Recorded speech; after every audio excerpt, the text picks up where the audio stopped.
Welcome to Follow Your Curiosity, where we explore the inner workings of the creative process. I'm your host, Nancy Norbeck. Brandi Stanley spent a lot of time working in branding and marketing before she could no longer avoid the truth.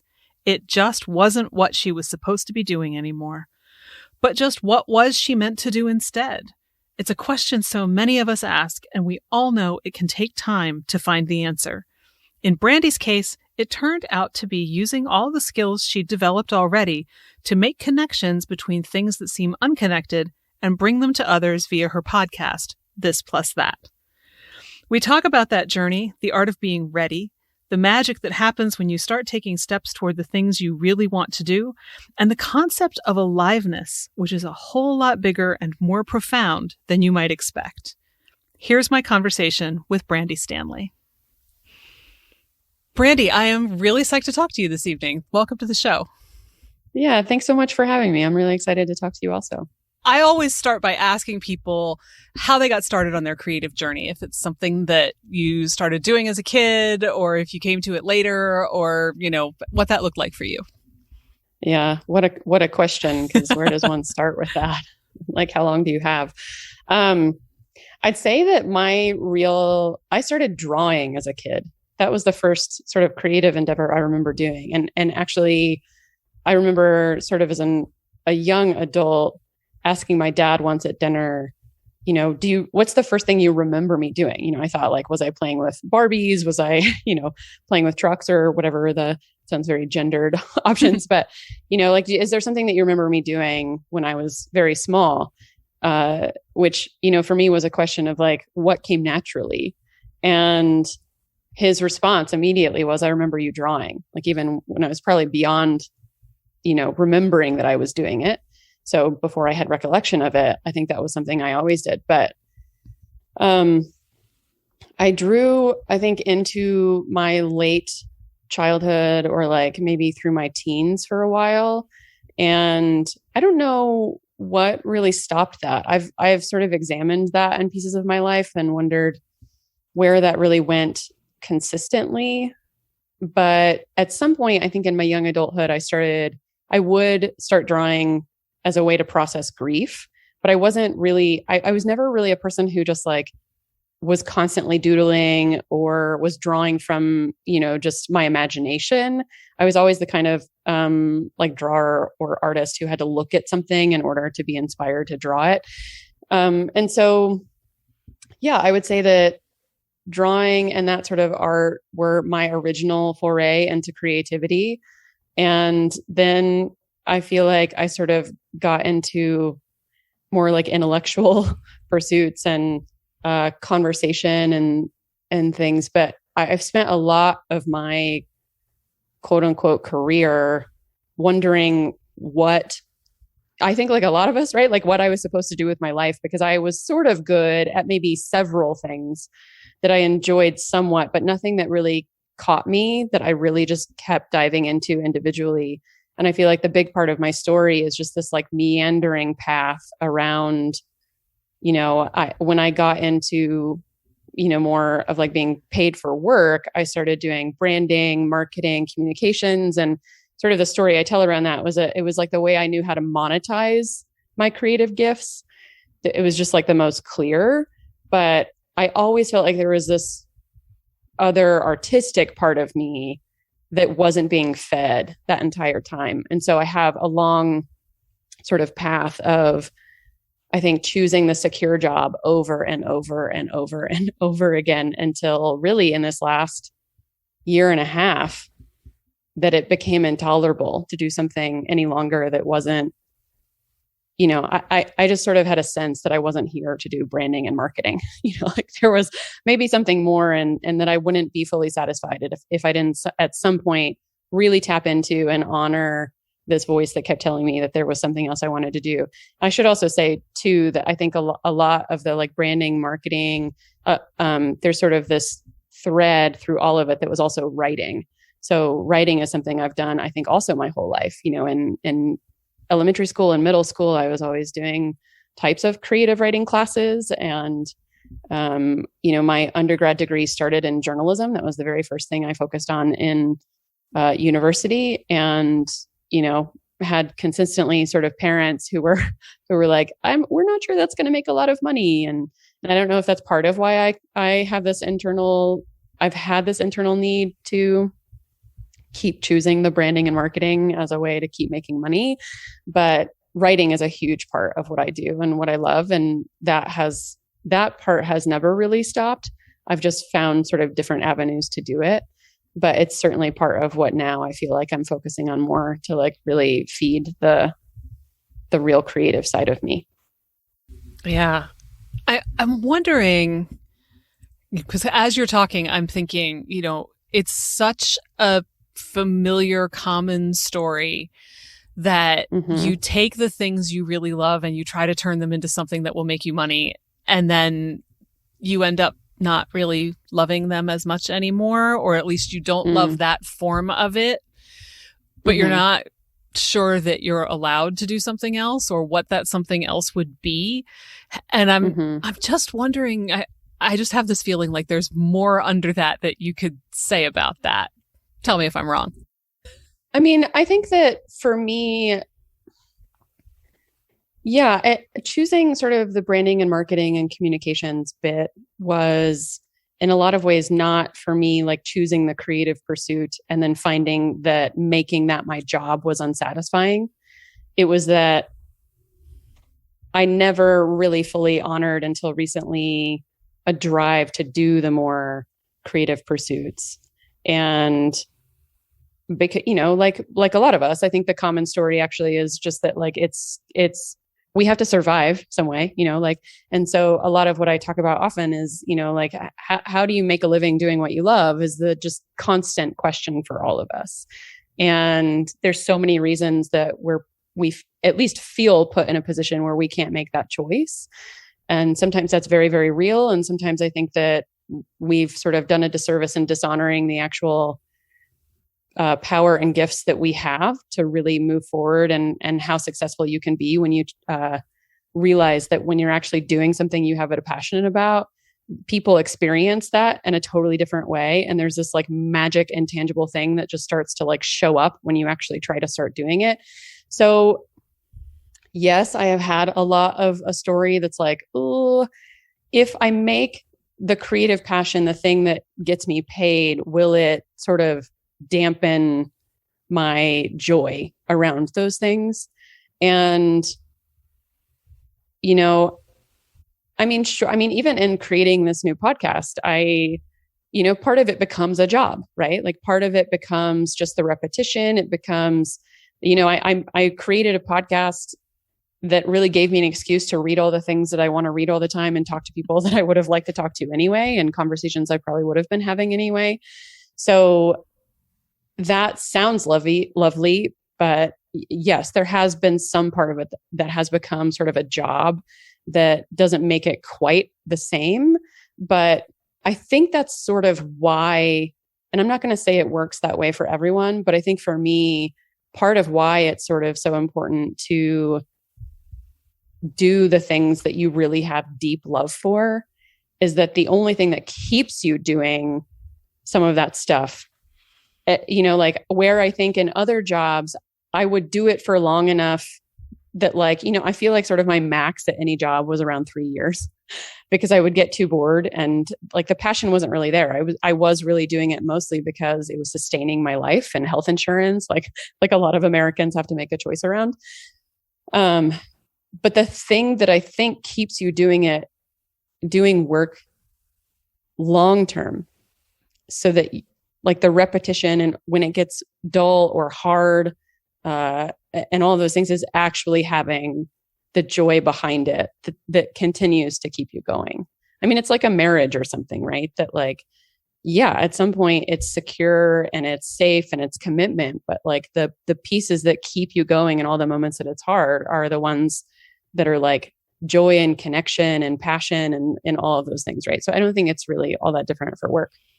That makes sense to me, especially because, as you're saying this, I'm thinking, yeah, if you had said to me 4 or 5 years ago, hey, you really want to spend a good chunk of every other weekend editing a 1 hour audio file, right? And like making up links and writing things like about it. Several hours to like do. You really want to do this every other weekend, right? I'd have been like, why?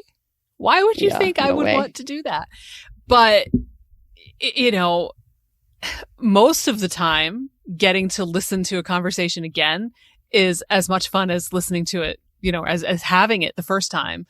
But, right. You know, the price of getting to have these conversations is, okay, I got to sit down and spend, you know, anywhere between an hour and, let's not even think about the high estimate, you know, on my first episode, I spent 12 hours just editing all the ums out until I decided that sometimes in a creative pursuit, it's more important that you can make it sustainable than it is to make it like a real piece of art. Yeah. So I had to let go of that and decide that okay was better than not done. Yes. For sure. And you know, I also think that you want to let people sound like they sound. You know, unless absolutely. It's like lots of long pauses and ums, in which case right. I might do something different. But yeah. I think that today there's something about that like we've had sort of, you know, a decade or 2 decades of like really polished, beautiful storytelling. And I think there's something about where we're at right now that just craves something that's real and human. And so, there was sort of not just a practical choice, but an artistic choice, and going, I'm actually just going to let the sounds happen in the background. I'm going to let, you know, the stay and all of those things, because I mean, one of my favorite podcasts is On Being from, you know, with Krista Tippett. And I listen to every raw interview. I hardly ever touch the edited ones because I want to hear like when they blow their nose, and I want to hear like the side conversations that they have before they technically go on air and all of those things. Right. So I think and it's not for everybody, you know, but I'm definitely someone who enjoys the sort of humanity behind all of that. So I think leaving some of those in is a choice that is actually, it can actually feel more connected to mm-hmm. whoever's listening. Yeah. But, you know, in order to have the joy of doing the thing, you might have to do a little work with it, but it still beats not doing the thing. Right. It still beats not doing it. Yeah. It beats not feeling satisfied in life. Yes. Certainly. Yeah. A whole lot. At least giving it a shot. Yeah. And I think too, sort of going back to your previous question, for me, really more of the story, I guess, was like this lifelong thing that kept nagging me, which was like this idea that I had, you know, I think this is common in creative work for a lot of people too, is this idea that I had sort of one passion and I couldn't figure out what that passion was. You know, like I said, I was sort of good at a lot of things, not really caught up into any one thing. And I think for a lot of my life, at least when I heard the term, felt so seen when I heard the idea of being a generalist, that there are certain people in the world who are actually just sort of synthesizing between disciplines. And I thought, oh my God, I've never heard a term that made me feel like I was sort of normal, like this was a sort of normal, quote unquote, problem, you know, but that this was actually a gift, that we in the world need people who are working sort of between those things. And even still, it's hard to understand as someone who's maybe a self-described generalist, what career you fit in, because you're still having to find your way in a world that is very specialized in a lot of ways. And so, I think at nearing 40 years old, I turn 40 next month and in October. And I just felt like this constant frustration because I felt like I had a lot of skill. Like I had talent, I had passion, I had, you know, skills and experience and, you know, 20 plus years of work, and just having no idea what, if I was ever going to find something that felt fulfilling, and frustrated after a lifetime of people telling me that I needed to just choose and stick with it and, you know, make a career out of that thing and build a family and, you know, like all of the sort of like narrative that you're supposed to follow. And my life looked nothing like that. And it wasn't truly until I started actually deciding to take steps further and further into trying my own creative pursuits that that sort of thing unsurfaced. And I've had this sort of miraculous stuff happen in the last few months as I've been doing it, which is like all of a sudden I realized that actually all along I'd been doing what I'm good at and not realize, like not having a name for it, or that it was like so entrenched in who I was that I didn't even recognize I'd always been doing it. And then when I started doing the creative pursuits, it was like the name for it unsurfaced, which was really an ability to make connections between different things. And of course, again, that's a real challenge to know where that fits in society and into monetizable work. But the writing I've been doing in my newsletter and then with a podcast especially was the first time I went, oh my God, I have like degrees in, like I studied journalism, production, writing. I've been doing marketing for almost 20 years. I have always loved asking questions of people. It was like this wild thing happened where I was like, oh my God, I've been training for this exact thing for my entire life.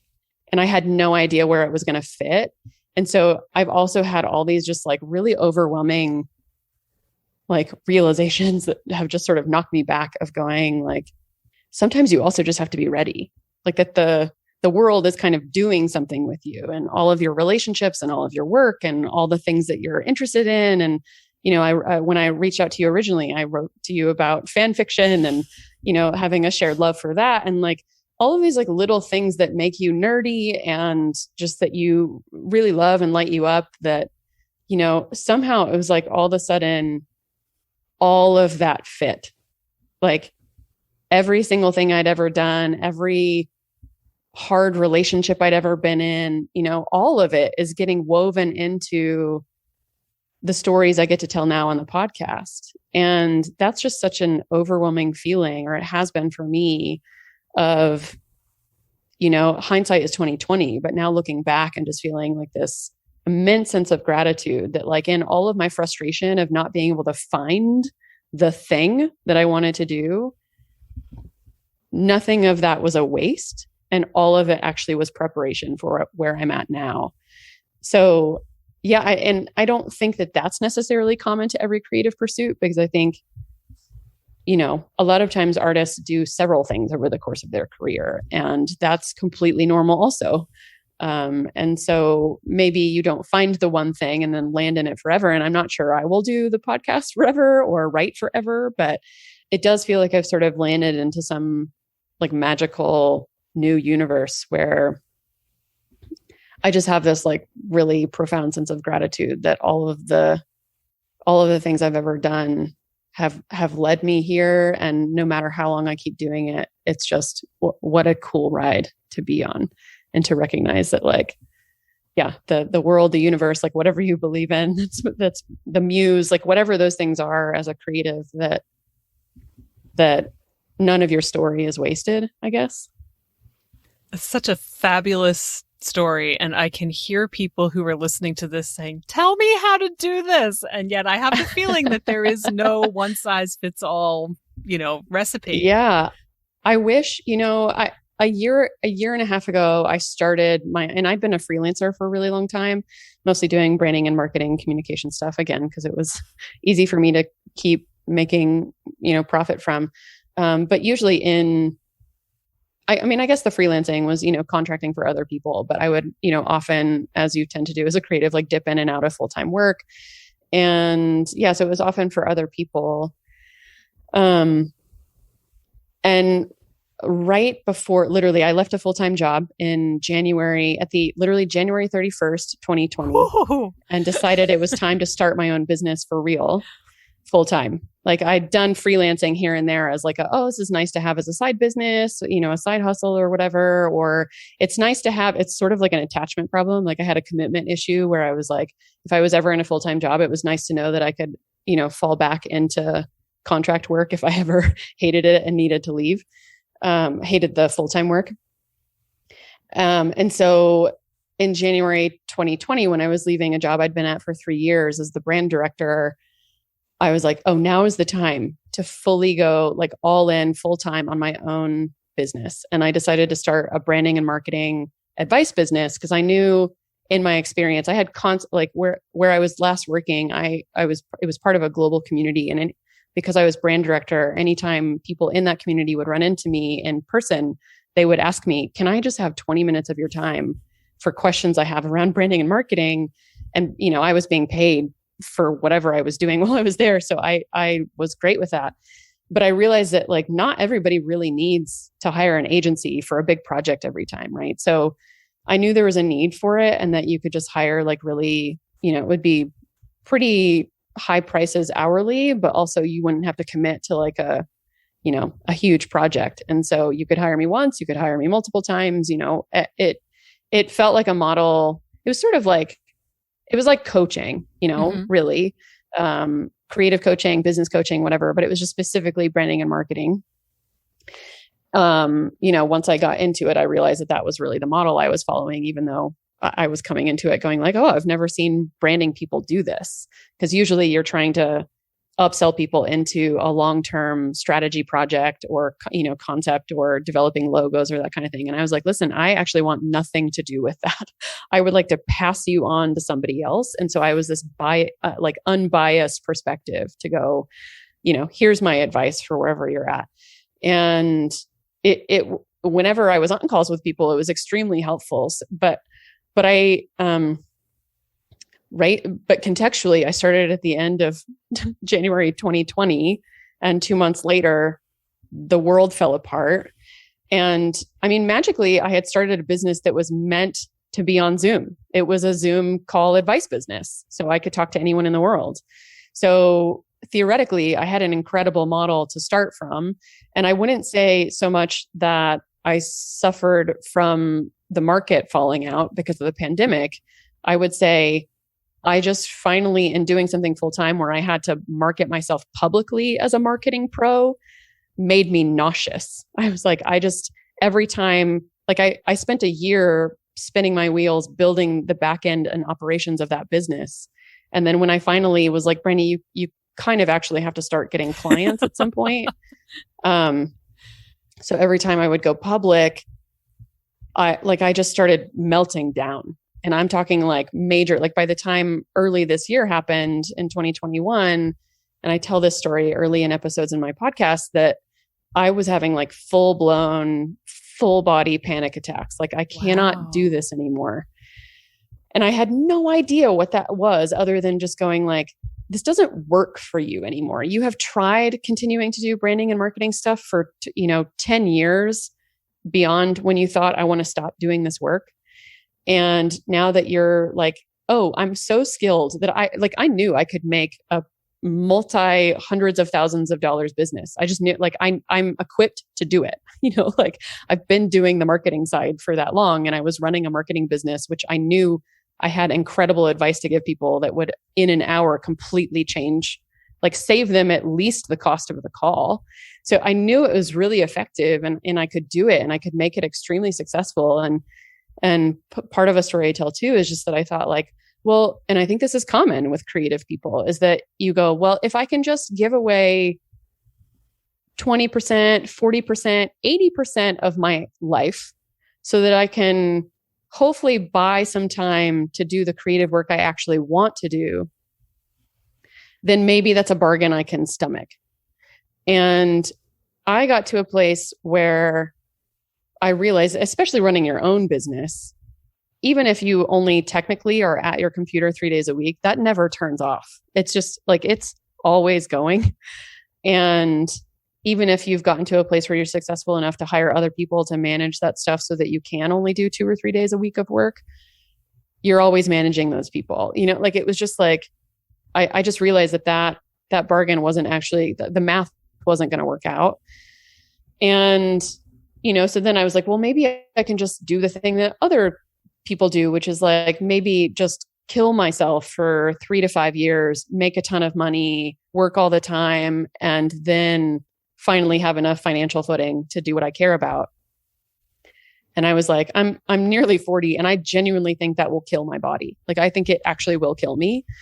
I can't do it anymore. And so I hit this point where I was like having panic attacks. I was sobbing on the phone to friends who were just so graciously listening to me break down.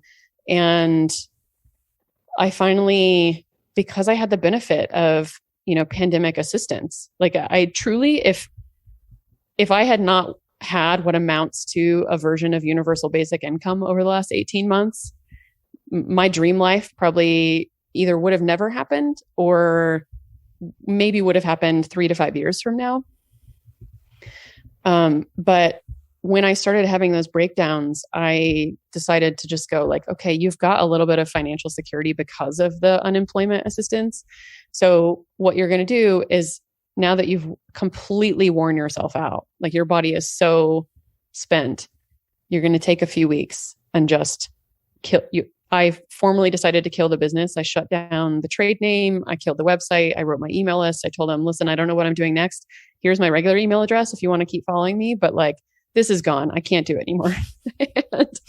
And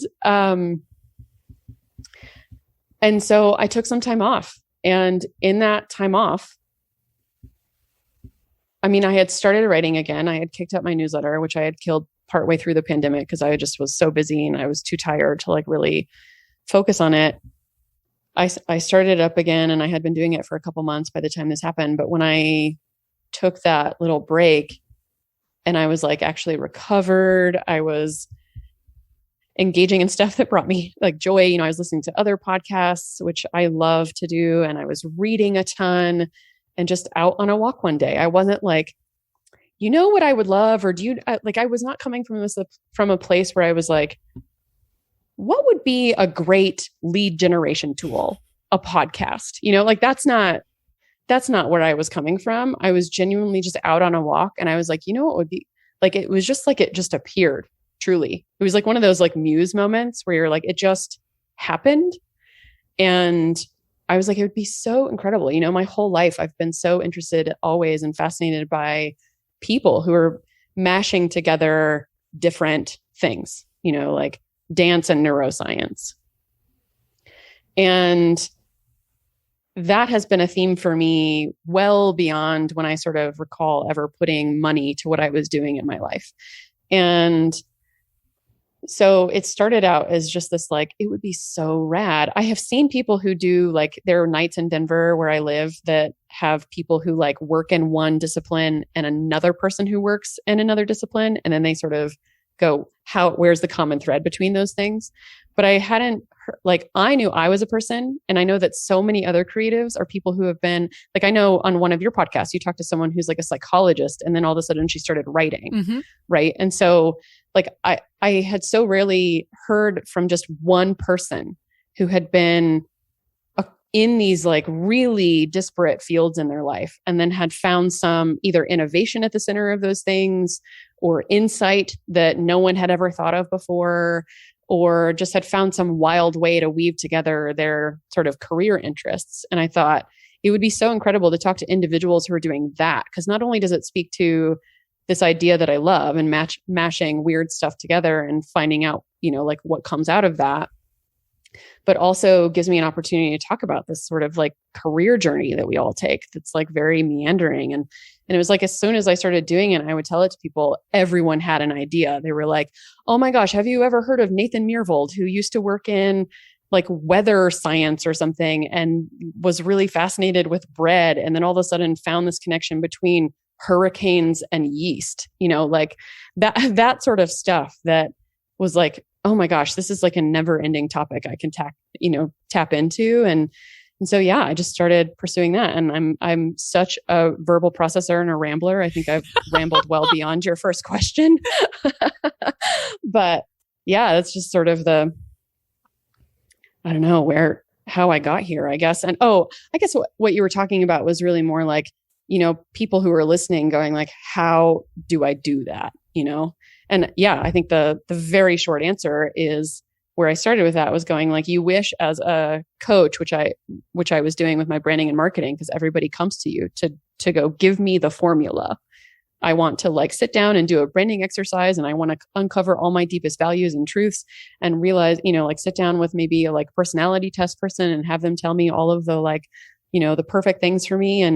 And honestly, it was like, I really felt like I just had to be ready. And there's like no making you ready. And sometimes also that ready, like I said, is just like, maybe for 6 months you draw, and 10 months after that you take on a client project, and for 3 years after that you write a little, and maybe that is the purpose. Like, I don't think you necessarily have to find any one particular thing. Like, I feel like I've sort of magically stumbled into this one thing that fits me really well and feels like it sort of wraps my story up in a bow, but my story is not a bow. Like, I can make it sound really pretty and magical and like there was this like beautiful story arc to it, but it has been hard, and it has been ugly, and it has been beautiful. And, like I said, I also I'm a person who tends to overwork when I have an idea for something also. So I've just spent the last few months producing this podcast, and I'm about to launch, and I'm so exhausted that I'm like, Brandi, you forgot that the magic is doing this in a way that you can make it sustainable, and not that you just burn yourself the hell out, So, those are some of the things I still have to learn, that maybe I won't do this forever. Maybe I tire myself out still until I learn a way to work differently. I don't know. But what I can say, and what I keep telling my therapist, is that like, if I literally only had these 11 episodes and that's all I ever do, I feel so proud for having taken the risk, Yeah. And you said like I don't remember now how exactly you phrased it a minute ago, but something along the lines of like, you have to be ready, but you can't make yourself ready. Yeah. And yet I think you kind of did. You just didn't know you were doing it. And I think that part of it, because, people who are listening can't see how much I have been nodding my head while you've been talking, but I've been doing that because a lot of your story about how you landed on this podcast feels a lot like what happened with mine. My idea for this podcast literally came to me, and this is such a cliche, but it's true, while I was in the shower at the gym one night. And I thought, wouldn't it be cool to have a podcast where you talk to all sorts of creative people and heard the stories about like the people who encouraged them, even though there was an influence that was discouraging them, like the teacher who was like, seriously, we have this play coming up you might want to try out for. I know your dad thinks that you need to play sports all the time, but go to rugby practice and then come try out for the play. And then I thought, and you could like use it as an excuse to travel. You could be like, where am I and who else should I talk to while I'm in your town and whatever. And that part didn't happen because it takes more money than I had to put into this, but Zoom is great. But I feel like there's a big chunk of being ready that's just down to hearing those ideas when they pop into your head and paying attention when they don't leave you alone. It never left me. I didn't have like a huge plan for how I was going to make this happen. And then I met somebody who would be such a great guest, and I asked and he said yes. And, there we were. Yeah. I think too that for me, what feels really true is this sort of common cliche in the writing world, which is writers often talk about how you think what writing looks like is having the idea, and every day, like Ursula Le Guin or something, that you sit down from like 6 a.m. to 10 a.m. and you just bust out a bunch of stuff. And that happens for some people, the real sort of, what's the war of art or whatever. Stephen Pressfield, that there is a discipline to it. And I have found that in my creative work that sometimes I do just have to sit myself down and have a deadline, but the cliche thing that always gets talked about is this thing that like, you think that sitting down and writing the book is the writing the book, but you've been writing the book the whole time, which is, you living your life is actually sort of gathering all of the little bits and the data that you then, once you sit down to write, bring into the book. And so even though as a creative, you think you're like wasting all this time not sitting down and writing, you're actually doing the important, necessary work before you sit down to a page. Yeah.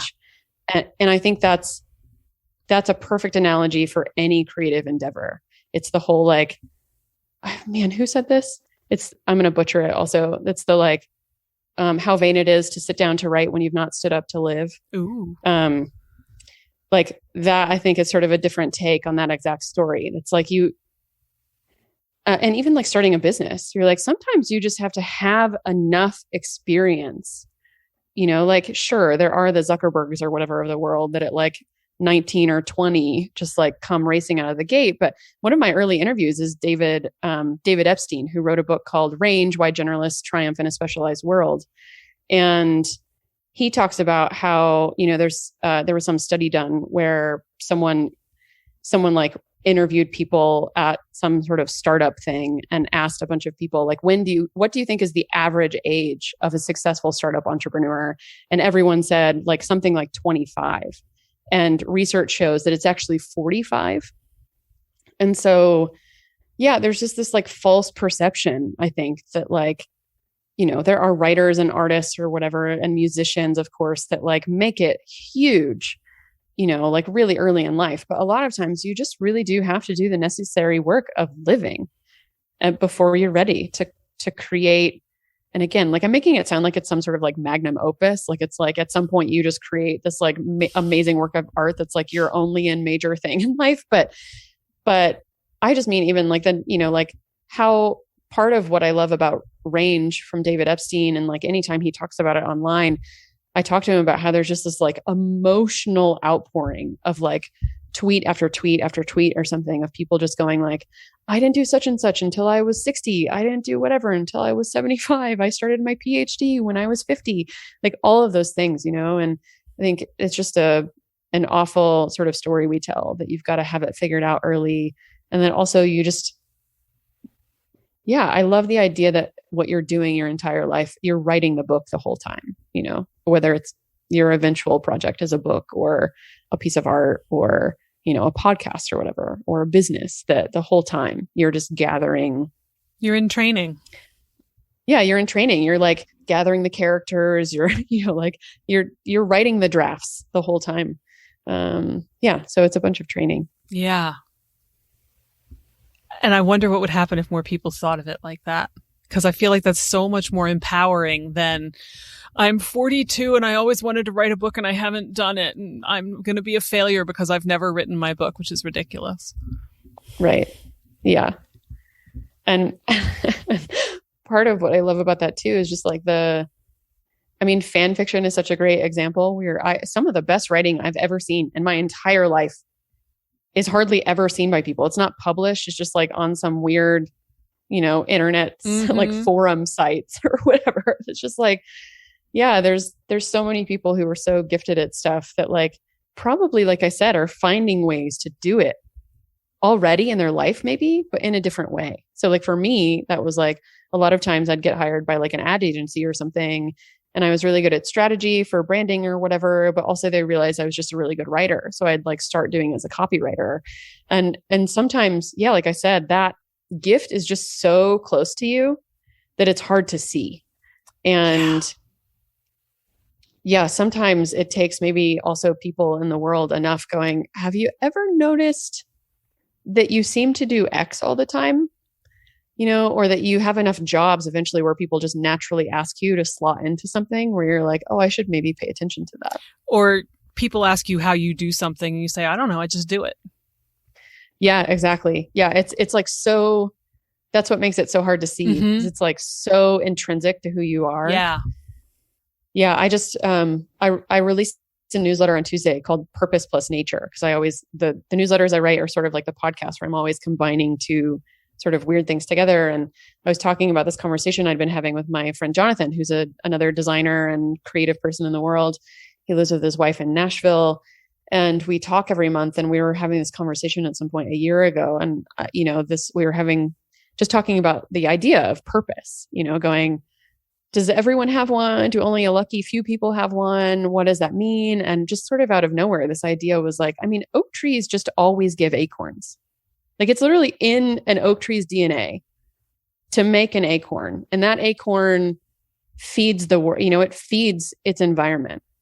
And that's the gift it offers to the life around it. And, I was just sort of speaking in the newsletter to this idea that like, yeah, it's sometimes we're just like an oak tree looking over at cherry trees and going like, why am I not producing fruit? Or like, what is my gift? I don't understand. And you're like, wait, the whole time I've been giving it. Like since the day I was born, I was just spreading that gift everywhere. And that's never going to stop. So I think like purpose is not this thing that's like, oh, I found the job that will pay me to do it. And that's the sort of like magical place we would all like to get to. But really, you're probably just already doing it and you're offering it as a service in your relationships, at your work, like all of those things. And yeah, sometimes it's just so close to you that it's just difficult to see until, again, enough experience or enough people just help you sort of point that out. Yeah. So I want to get to aliveness. Yeah. Because this is my favorite topic. Yes. And I have the feeling that there's a lot of good stuff in here for a couple of different reasons, but probably hours worth. Yeah. So. That was my overwhelming sense. But if you could tell me like how you got to the idea of aliveness and what it means, because I feel like that's part of what we've just been talking about too. So I think this is a great place to get there. Yeah. Oh, I'm so glad you asked about this. Yeah. I mean, my story really around aliveness is that, and I tell this in early podcast interviews because I actually end up interviewing Andreas Weber, who's the guy who really introduced this topic to me in a book called, it's very scandalous sounding, but it's called Matter and Desire and Erotic Ecology. And it basically makes the point that all of life is erotic because we're always in relationship with and in like touch and material, like matter is constantly like always alive and interacting and engaging with each other. And we are part of that environment. And I had been introduced to the book by my friend Seth. I was doing this project that was I was helping her, as case may be, with a branding project because she was starting a farm restaurant, a symbiotic farm restaurant hotel in the Carbondale Valley in the mountains of Colorado. Right. And I had spent years doing like food security and I have a lot of health issues also that sort of had me like food has been a really important part of my story. And so I was really, really interested in helping her do what she was up to.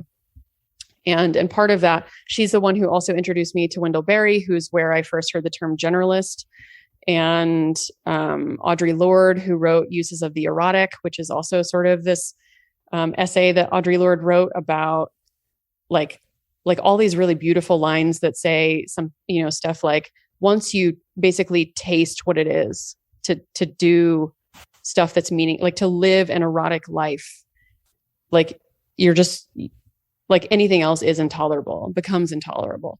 And so there had been all these things that were sort of inspiring me around like, oh, what is that I'm feeling? And so Seth told me in that sort of period of time about this book from Andreas called Matter and Desire. And I read it, and really the like sort of underlying theme of the book is about aliveness, that sort of the point of life is more life, that like he's a biologist by training, but this beautiful poetic writer.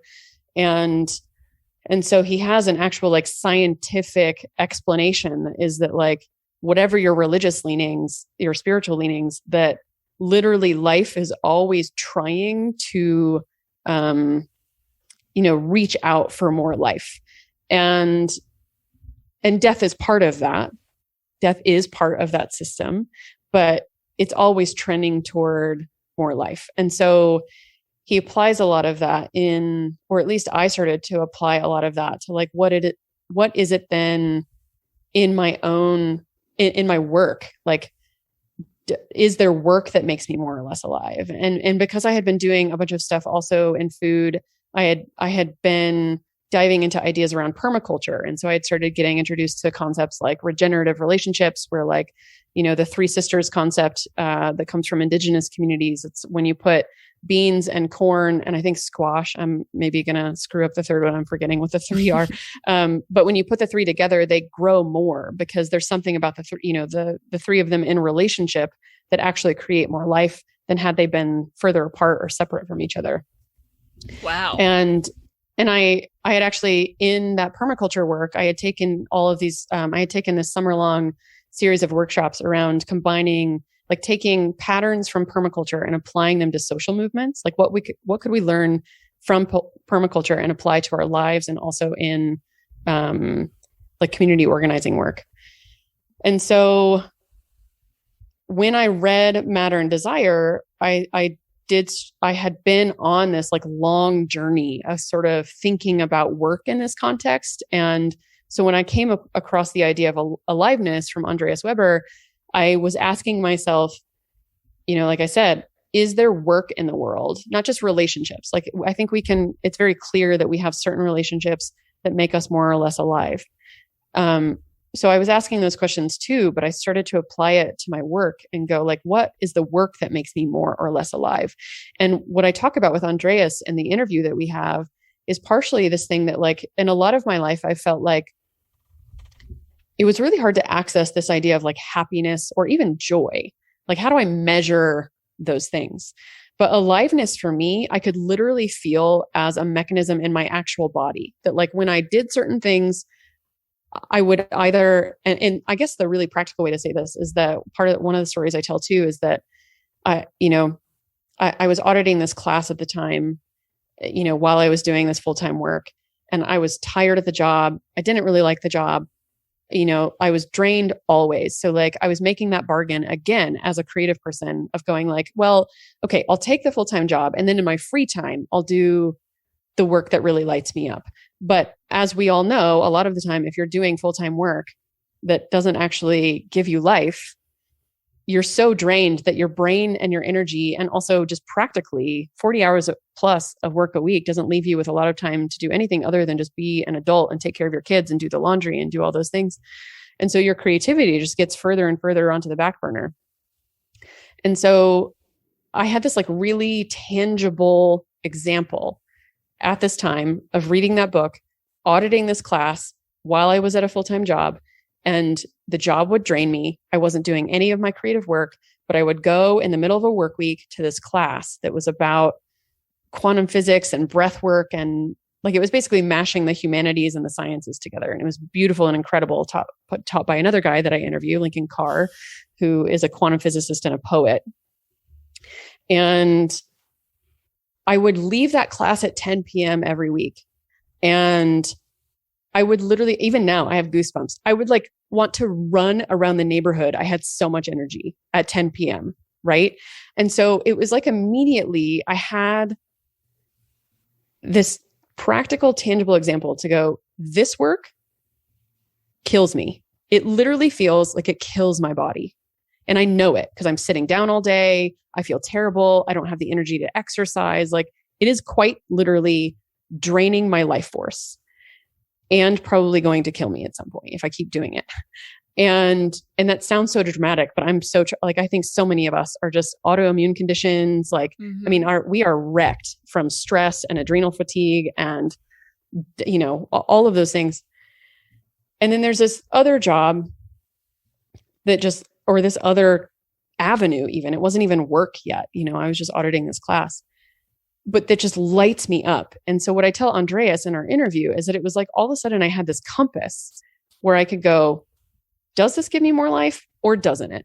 Does it make my body literally have more life, or does it make me feel like I'm dying?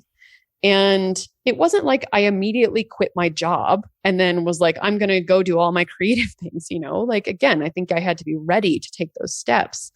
But yeah, that's sort of how I came to the idea of aliveness and sort of what started me on that journey and has continued to be a compass for me in my art and in my work and in my relationships and really everything. It's like it became an undergirding principle about everything in my life that guided me toward like, oh, that's where I need to go. Yeah. I'm fascinated by this because, and I have not talked about this before on here because I'm never quite sure how to talk about it because it is hard to describe in words that feel sane to me. But not quite a year ago, I had an experience while I was meditating, which I certainly never expected because I am not like a champion meditator, right? I am constantly realizing that I'm going over my grocery list or, whatever. Yeah. Yeah. But for some reason, this one day, all of a sudden, it was like I had this understanding that we are all little sparks of creativity, creative energy, creative divine. I'm not even sure what to call it. And that's what connects us to the larger life force of the universe, which I have kind of come to call the divine creative life force, because I don't know what else to call it. Like, I am not going to sit here and say, I had an experience where I had with God or whatever it might be. I don't know. I think that's sort of the poetry of it, though, is that we're never meant to actually be able to describe love or divinity or whatever, like we're all just sort of, it's like poetic poking at like, one of the things I say, like I, and this will only be a very short tangent, but I wrote something maybe 2 years ago. It was about the intersections of land and love. And it was like I sort of start off a piece of it that's sort of referring to the idea of like Moses and the burning bush. Like, I don't really care what your religious leanings are, but like, if you think about it, like there's like whenever he talks to God, God is always just over there. Like he's a bush, he's somewhere else. He was there. He's, and so that's what it feels like, I think, as we're like trying to go like, what is this like magic? Yeah. I don't know, but it's there nonetheless. It's there. And what really struck me about it was kind of this sense of like, okay, so there's this larger creative life force, and we're all smaller manifestations of it. And the reason that doing all of our creative stuff feels so good is because it puts us back in touch with that larger force, which sounds an awful lot like to me, like what you're talking about when you talk about aliveness. I think it's essentially the same thing, just in different words. Yeah, it's 100% that. And one of the reasons I love Andreas is that it's like, yes, you can still talk about the spiritual divinity, whatever part of that. But Andreas is coming also from a biological background where he's going like, truly, life is constantly wanting to strive toward more aliveness. And I think that like what I have seen is that like, I think especially in like white Western cultures, we forget that like a lot of more ancient and indigenous cultures have always seen themselves as deeply intertwined in nature. And we have seen ourselves as sort of separate from nature. And I think there's part of Andreas's work that helped me sort of repair that disconnection and going, no, you're equally like the oak tree. You're just as much always giving or taking of life as you're existing. And so if I started to just go like, if literally the nature, scientifically, spiritually, whatever, like if every creative you've ever heard, if every spiritual leader you've ever heard, Buddhist, Christian, Jewish, whatever, says like these same basic tenets. And again, even scientists, quantum physicists who are going, the nature of the universe is X.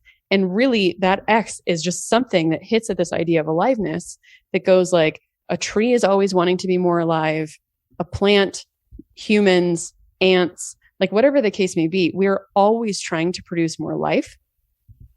And so that's striving. It's like I started to see is like, we're no different than a plant in your window that is constantly reaching for the sun. And you can consider a plant animate or not, but despite whatever you think, it is always reaching toward more life. And I think that what I have started to see is that like the true magic to me about this that has really gotten quite spiritual is, and I think that weirdly, again, whatever you believe, that when you start really trying to do your creative work, it gets real weird. Like stuff gets weird and magical and symbiotic and psychological, like even just all the mental stuff that you have to work through. Like there's just a bunch of wild things that happen. But one of the things that has been the most profound to me in doing this, and I think part of what I feel like sort of the message for me became was not just doing my own creative work and how important it is to like hold complexity and nuance, which is sort of the point of the podcast, but the sort of secondary part that went, oh my God, in my experience of doing this, and also combining it with this like work and sort of pursuit I've been doing around aliveness in the last handful of years. If that's the nature of the universe, I see the way that when I step into my gifts and I offer that in joy and it gives me more life, it gives whoever's listening to it more life. So hopefully whoever's listening to this podcast, like you're going, oh my God, yes, I'm so stoked to do X, right? So there's this like magic thing. Like even my friend Natalie heard my podcast trailer the first time and was like, I woke up the next morning and she's an author. She has a book coming out next year. So we'll be a published author with a major publication or publishing house. And she's like, most mornings I wake up and I sort of struggle to get to my desk and I like really take my time getting there to like sit down and write my book. But I heard your trailer and I went, I'm so stoked to do my own creative work. And I was like, there is something magical about when you start offering your real gifts to the world and the stuff that lights you all the way up, that makes you more alive, that adds more aliveness to other people. And then those people are empowered to do what they love. And then they start lighting other people up. And I was like, this is biological. It's scientific. It's spiritual. It's like all of those things. Like literally, I think that the universe, whether you think that is just energy, whether you think it's divine, I don't really care. But I started to realize that I truly believe that the nature of the universe wants more life. And if the nature of the universe is for more aliveness, then would it not provide us everything that we need in order to step into whatever it is that's being able to offer more aliveness to other people? Ooh. And so, and you see that again, when you talk to creative after creative who has like, quote unquote, made it, their story more often than not is like, I took this one step and then all of a sudden someone showed up. And then like you had that first podcast guest and then $250 showed up in your bank account. And then you go, okay, universe, I'm going to take this one other step. And then like bigger things show up, you know? And I was like, I genuinely believe that the universe wants you to succeed at doing the things that you love because it means you add more life into the system. And you adding more life into the system is utterly necessary because shit is terrible in a lot of ways. And people are dying and they're hungry for something more. And so I just have this like, yeah, like I said, overwhelming, like spiritual, deep belief that like, I really think that a lot of the story that we tell ourselves in terms of like, I can't do this because I won't make enough money. I can't do this.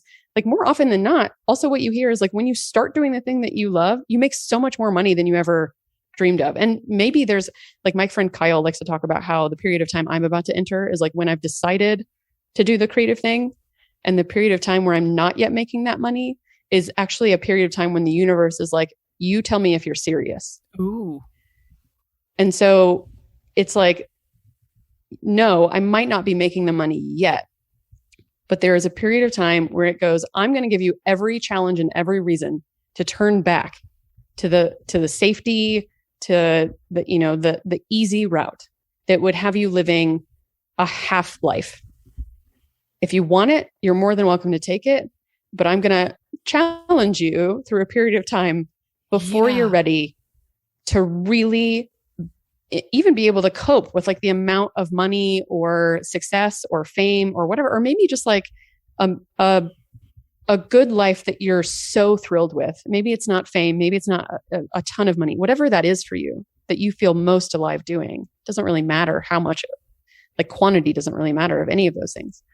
But like, I just really believe that eventually like the universe is like, oh, you are serious. You're going to keep doing this. And because you're serious, and I've seen you prove it over and over again. And again, like prove is such a sort of dirty word, but like I've seen you show up again and again to say, I'm committed to doing this thing. And, you know, Julia Cameron, the like artist way, like there's a thing I say to myself all the time out of her book that's like something about how, like the universe sort of supports things like projects and ideas that are, especially if they're expansive.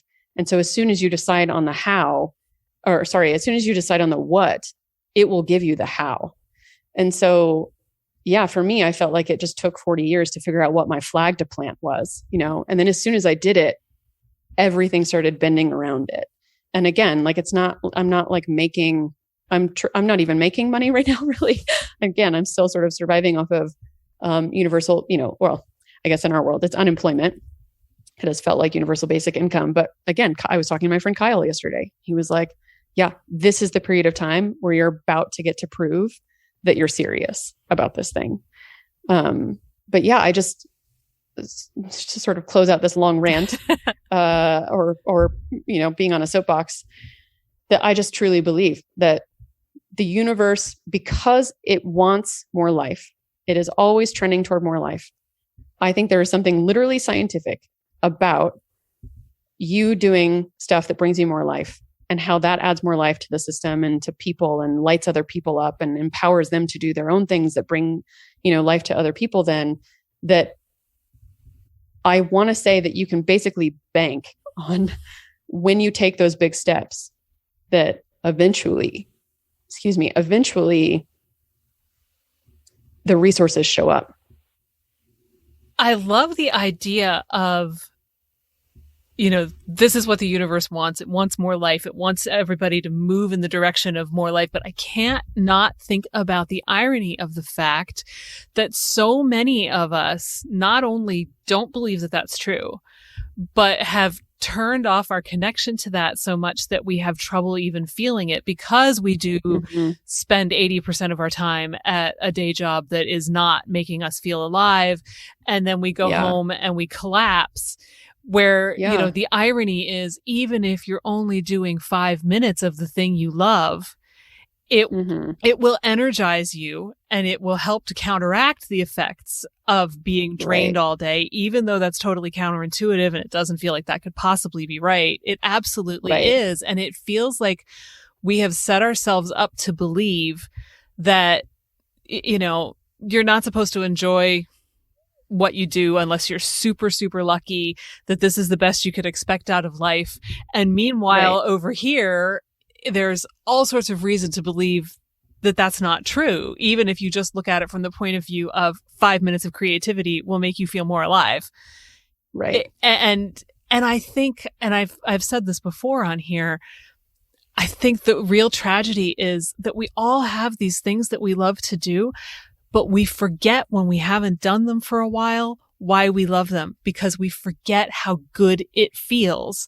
Like, there's a part of us that's like, oh yeah, I really love that. But it's kind of like, it's theoretical. It's not practical. We've totally lost that. And then when you go back and you do that thing again for the first time in a while, you're just sitting there going, I totally forgot how awesome this is. How could I have forgotten how awesome this is? Right. And it's because, the culture and the need to keep a roof over your head and all of that just drains it right out of us.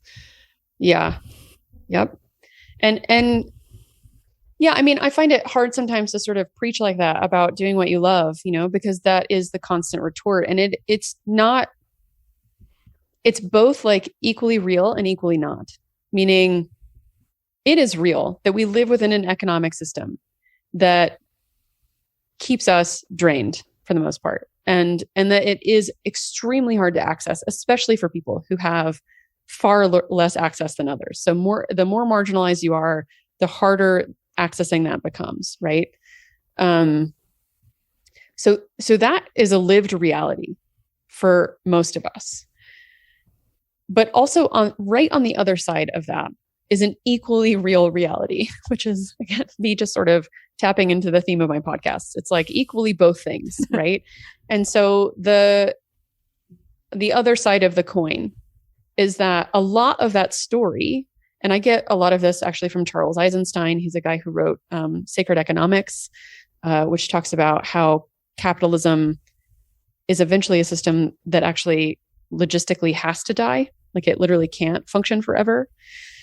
I'll let him do that talking because he's an economist, or, he at least did enough economic research that he speaks well to it and I cannot. So highly recommend reading the book, but he sort of in the latter half says, okay, great. If that dies, what would be a world that would come next? And what would be an economic system that would support that? And a lot of his sort of speaking to that is the idea of living in the gift. Like, that actually, when you give away the things that you're great at, money also shows up, or support also shows up, or like, there's just this, like, again, it's like a magic thing that happens when I was thinking the other day, like, this sort of tendency where when you think about it, like applied to your house, where you're like, okay, I'm going to lock down all the doors and I'm going to like bolt the locks and I'm going to like put security cameras outside. I'm going to remain constantly vigilant so that nobody takes my stuff, or if you apply it to business, it's like, I'm going to charge 100%, like 10 times what I'm worth. And like all those things are valid leanings because everybody, people bring value and the value deserves to get honored. But like, applying it to like security in your house, for instance, if we sort of take the analogy from your money to your house and like the way that we sort of are so protective over our things to make sure no one takes it. And what's interesting is that in the world, when that happens, the human response is often to try to take it. It's like, how do I get in there? And even if you think about it like preppers, like if the world is ending, if I can gather enough resources to make sure I stay safe, it's probably the most practical way to make sure that if the world ever falls apart, people are coming for you to take your resources, right? But the magic thing is that when if someone was trying to break into your house, and of course, if they're not carrying a gun, like if it's not literally endangering your life, again, this is sort of an extreme example, but going like, if you were like, have it, you can have everything. Because I have an inherent sense of trust that the world is going to provide for me whatever I need. And all of this isn't like pretending that property is mine is a false notion. Like there's all these ways that we pretend that all these things are ours, but like they're really collective. And so Charles really talks about this magic thing that happens also when you give your gifts away, that people then owe you a karmic debt. They don't just like take it. They start to go like, oh my God, I can't believe you offered that to me. I'm compelled to give you something of value to you in return. And so I think that, yes, again, this idea that it's so hard to tap into that and that we're so drained and also like we're so numbed. It's the easy option is to be numbed. Always. It's so easy to stay watching Netflix, to stay doing the job that's like enough, and some people should do that. You should continue doing that. Like if that is a fulfilling life to you, then it's great. Like no one's here to shame anybody. But it's easy to stay in that sort of consistent stream. It is hard to go, I'm going to try. I'm going to be vulnerable. I'm going to risk all these things, So yeah, it takes some chutzpah, I guess. But, yeah, I've become a real believer that on the other side of that false story we've created in a lot of ways, that we're in a constant fight for survival, that what's mine is mine and what's yours is yours. And we always have to fight for resources. And we're going to do that until the day that we die. And like all of that story is so much story. And what happens when you start tapping into aliveness and giving your gifts and being in that stream, the resources show up. I mean, when I started doing this, it was like like I have friends who were just like insanely talented who were like, we're going to gift you a video for your podcast. Which awesome. Today I had a friend be like, can you tell me how much that would probably cost? And I was like, I have no idea because they never quoted me, but I'm going to guess because of my experience that it's probably somewhere between $5,000 and $10,000 and probably closer to 10, given how much time they spent on it. And they just gifted it to me. And I never would have asked for that, but like now all of a sudden it's going to create more opportunity for me. It creates instantly more legitimacy of what I'm up to. It will add more life into my world. And I feel compelled and indebted to them now to give back, And so again, yeah, it's just been this like constant, like the resources show up when you start actually believing that that's how the universe works and not this sick story that we can't keep living in anymore, that is truly killing all of us, that we can't have more life. Aliveness is something that's not available to us. That's bullshit, Brandi, like all of those things. When you start stepping into the other story, wild things happen. Wild. I mean, and again, I'm mostly speaking from my own experience, but I'm also talking about every creative I've ever loved and listened to. Like they tell the exact same story. Yeah. I mean, and I can tell you that of all the things that I expected when I started this podcast, I did not expect it to have a life of its own, but it very clearly does. Like it's almost going on 3 years now. I have to work hard to remember, and I honestly don't. So if it ever happened, it couldn't have been more than once, maybe, worrying about whether I was going to have a guest for the next episode.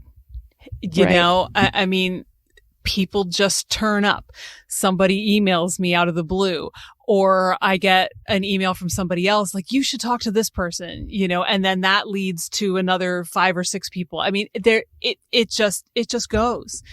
And I realized about a year ago, it was like, the stupidest thing you could ever do is let go of this thing that has a life of its own. Like, I am grabbing its tail and hanging on, and I don't know where it's going, but I'm not letting it go. Yeah. I will say too, even like, I mean, today. So again, like I launched the podcast next week for when we're recording this, at least.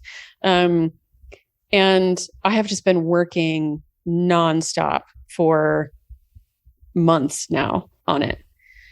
And I am weeks beyond scraping the bottom of my energetic barrel, even in something that gives me life.